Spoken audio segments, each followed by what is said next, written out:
Hey there, comic book friends and fiends. It's Rob here in front of the Great Wall of Comics. Here we are on another Thursday, and we're back for episode 17 of Only My Slabs. Let's go!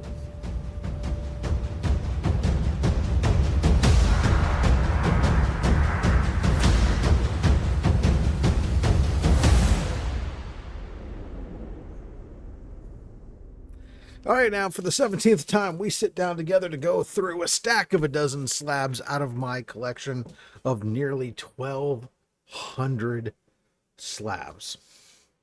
It's a lot. There's some bangers, and there's some head scratchers in there. But that's what happens when you do a lot of comic book grading and get carried away at times. But the first one we're going to start off with is a banger, a very recent add to the collection that I picked up at GalaxyCon in just this year, actually, earlier this month. So some of you guys may have seen it if you saw the GalaxyCon video, and that is Amazing Spider-Man 101 in a 6.5, the first appearance of Morbius with that label. I don't really care about the custom label, but the price was right on the slab to get this and finally add this to my collection. So now I have fully graded 1 through 101. So there you are. Very cool. The monster called Morbius. This is one of these eBay pickups a while back. I've actually thought about moving this at one point, but didn't. I've held on to it. I'd like to upgrade it down the road. It just matters me actually taking the time and spending the money, because it's not like I can't get a hold of it. It's from 2014. It is Marvel, all new Marvel .1, and this is the first appearance of Kamala Khan. So first full appearance of the new Ms. Marvel, Kamala Khan. So there you go. It's a 9.0. It's a pretty low grade. I haven't really paid attention. There's a lot of there's color breaking spine ticks, multiples on the back. That's the problem with it, as well as a beat up corner. So it's not like a cleaning a press is going to help it any. It is, you can see that corner there. And let's see, I don't know if you can see that. Yeah, color breaking spine tick there. So it's, it is what it is. But like I said, either I got this on, actually, now I'm thinking about it, maybe this was a mystery box book. It might have come in a mystery box. But hey, I've got first Kamala Khan for now. We'll upgrade it. Batman 635. His first Jason Todd as the Red Hood. This was actually a more difficult book for me to get a hold of. For some reason, this book, a lot of Jason Todd fans, I'll tell you, Red Hood Jason Todd fans out there, because this book would run more than I thought it was. You can see my bags are kind of, I got to change out the bags here. This is what happens when you slide them in and out of your box is full. When your slab box is really full, they'll get chewed up like that, but better the bag than the slab, right?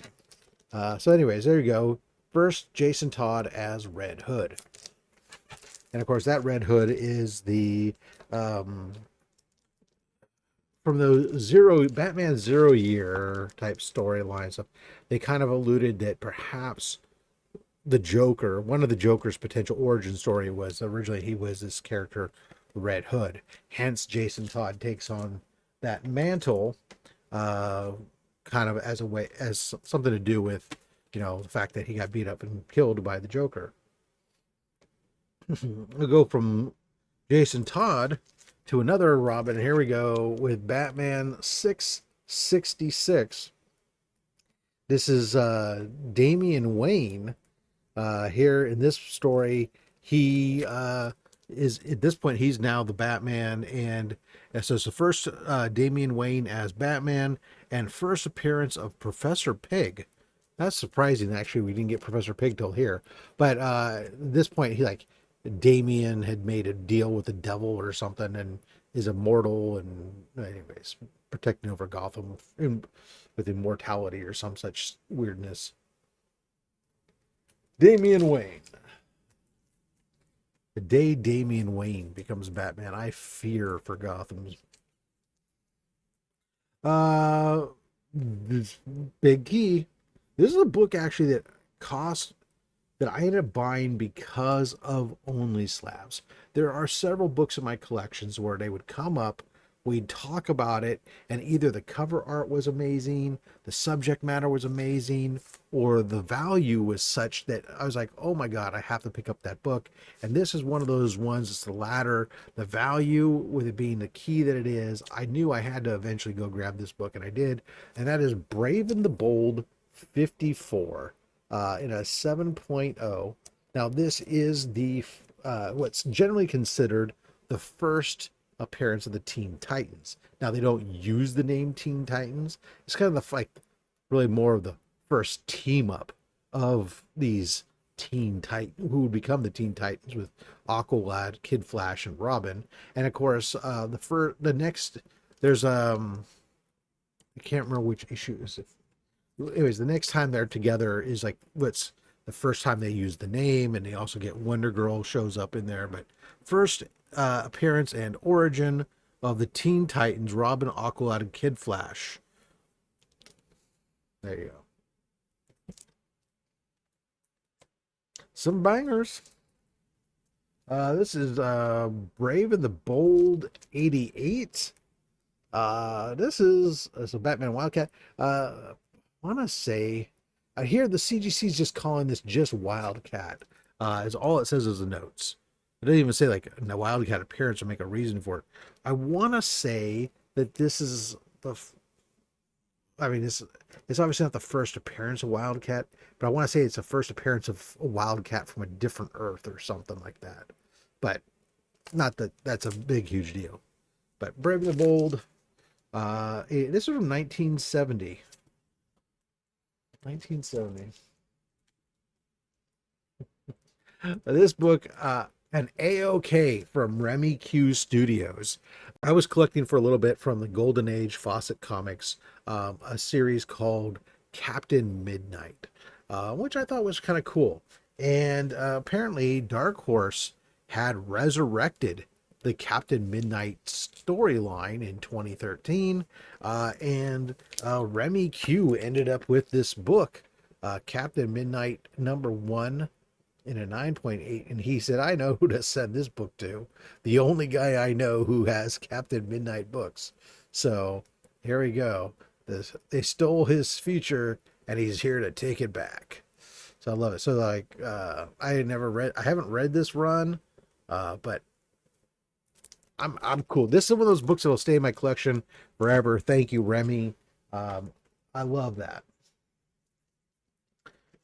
This book combines two folks that I appreciate a lot. This is Daredevil issue #2.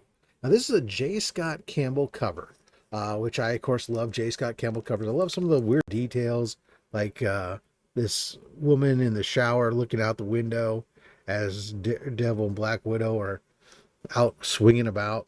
But this was written by Kevin Smith. And I appreciate Kevin Smith mostly for his movies, but it's kind of like one of my dreams is to one day, or I shouldn't say like dreams. That's a little bit much, Rob. One of the things I'd like to do at some point is maybe go to an event where Kevin Smith is at, have this cracked out and signed by Kevin.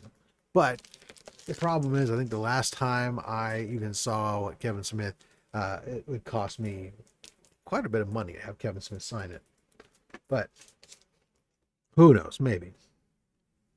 Let's see. This was a slab. This is 100% just a pure. I got this off of eBay. It was like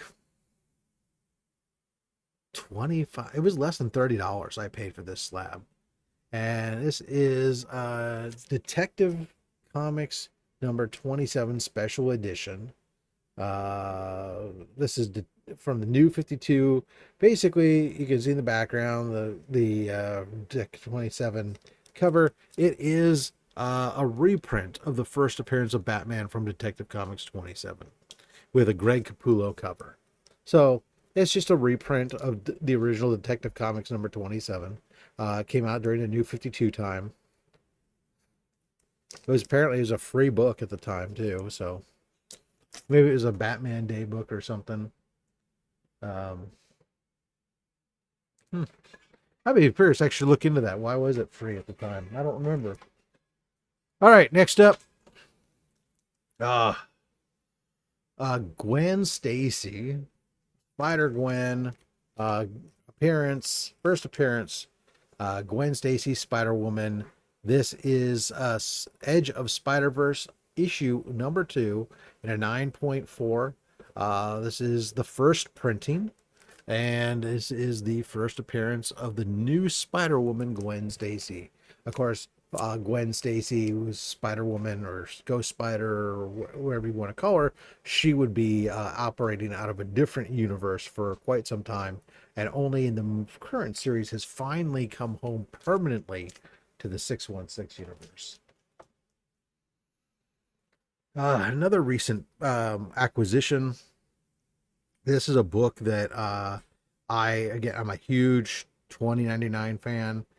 This is one of these books I went around looking for quite some time before I finally found one at a reasonable rate, because it's really hard to get in a 9.8. It was the last of the 2099 books I needed, and that is Ghost Rider 2099.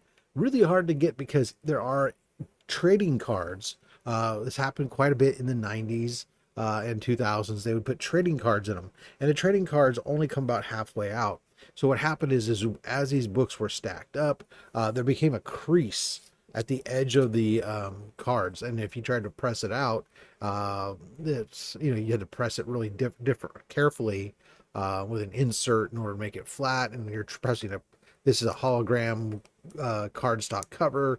It's not easy to press. There's all kinds of stuff like that. So, but very cool foily cover. Ghost Rider 2099 issue 1 in a 9.8. That's going to bring us to this last and final book. Before I do, guys, I'd like to remind you to hit that thumbs up button, subscribe, all that fun stuff. It does help the channel continue to grow. That growth helps us because every bit of channel revenue that we bring in from ads or anything else, it all goes to support Comics Curing Cancer, an official campaign of the American Cancer Society. So here we go. Last book. This is a 1 in 100 incentive variant, meaning that for 100 issues of this title, a comic store could purchase one book. This was just at the beginning of the COVID lockdown. Some places hadn't quite done the lockdowns just yet. This book came out just ahead of that, but the title itself was killed by the lockdown. It just kind of, they ended up later on releasing like a trade paperback or something that told did the story, because after I think it was only 3 issues got released, and then it got killed off during the pandemic. But this is a John Romita Sr. hidden gem variant for Gwen Stacy issue number 1. Some classic John Romita art there on the cover featuring Gwen Stacy with Peter, Uncle Ben, with the Osborns, all that all together. Brilliant book. And that's it. That's going to do it for this episode of Only My Slabs. Be sure to leave a comment down below. Let me know what you thought. What was your favorite? Which one of those would you pilfer into your PC if you could?